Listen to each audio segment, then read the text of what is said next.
Hey, what up guys? Today I'm gonna tell you my top 5 features that I would like iOS 7 to have. And in this video we're actually be going in order from number 5 to number 1, of course being the most anticipated feature. So let's go ahead and start off with Maps. And the reason it's number 5 is simply because it's the most boring feature of them all, but it still is important enough to include in this video. So what improvements would I like to see in Maps in iOS 7? Well, basically that's extremely easy, as you know, just improvements to the application itself, because it's definitely not even half of the level of sophistication that Google Maps has. They're definitely my go-to maps. Whenever I need directions, I will open up my Google Maps app on my iPhone. I do not use Apple Maps at all. The only place where I ever used Apple Maps was reminders, because it can actually remind you on location, which I thought was very useful up until the moment where I actually set it up,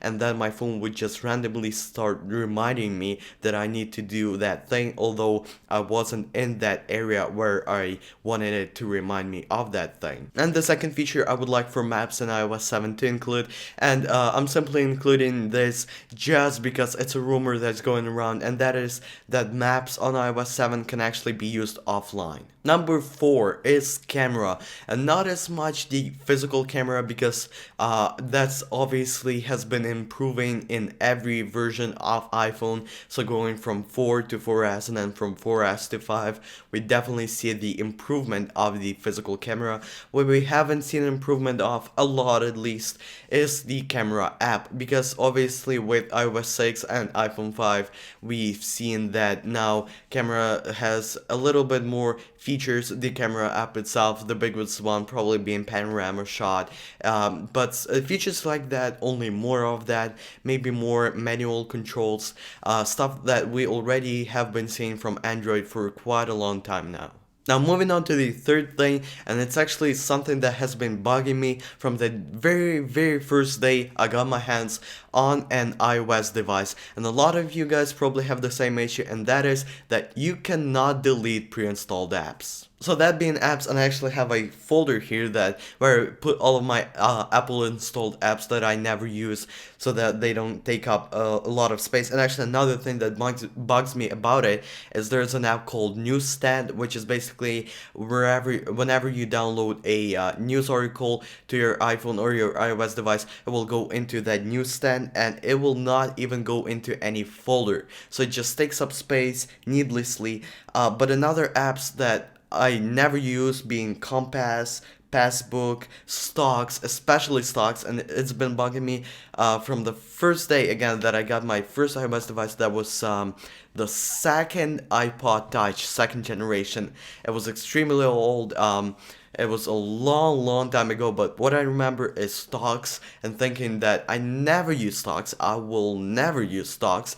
Why can I not delete it? And especially now, many years later, with this iPhone 5 and my fourth generation iPod Touch, Stocks is another app that I never use, will never use. Why does it take up space, first of all, on my device, and second of all, takes up surface area from my desktop, so it takes up space that another app can be filling.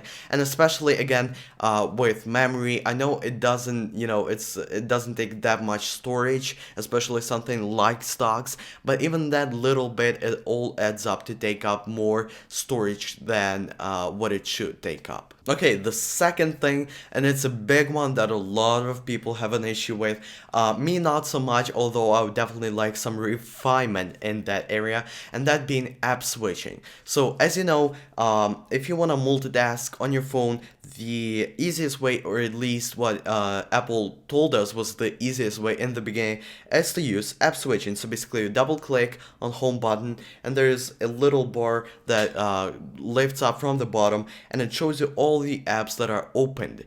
Now the trouble with this system is, with time, and not that much time, just one day is enough. So I'd say I clear all of these apps, and basically by clearing it, you're saving your memory space.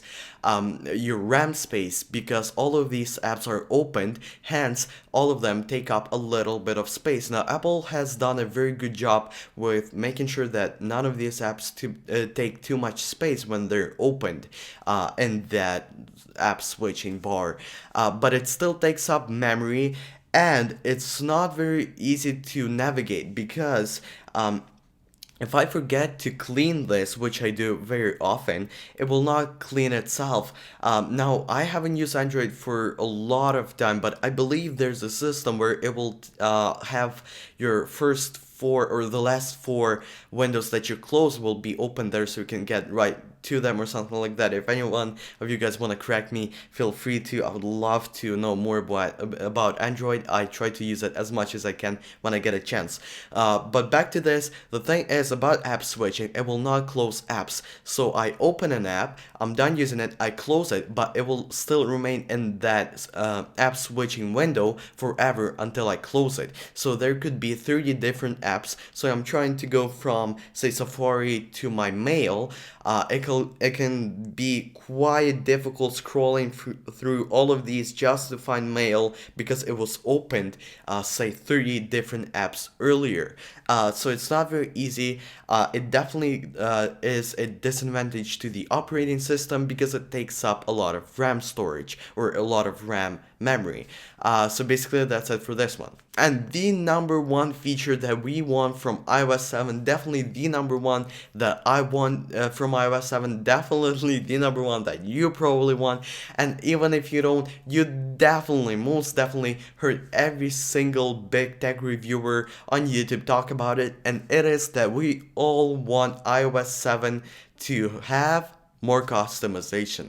Now, I know it's a very broad subject, there's a lot of different areas we can go into, but just generally more customization, because every time I use Android, it makes me feel free and open. It's just a lot of things that I can do in that operating system makes me feel free, like I can do whatever I want in it. Every time I use my phone, I go back to my phone, which is an iPhone.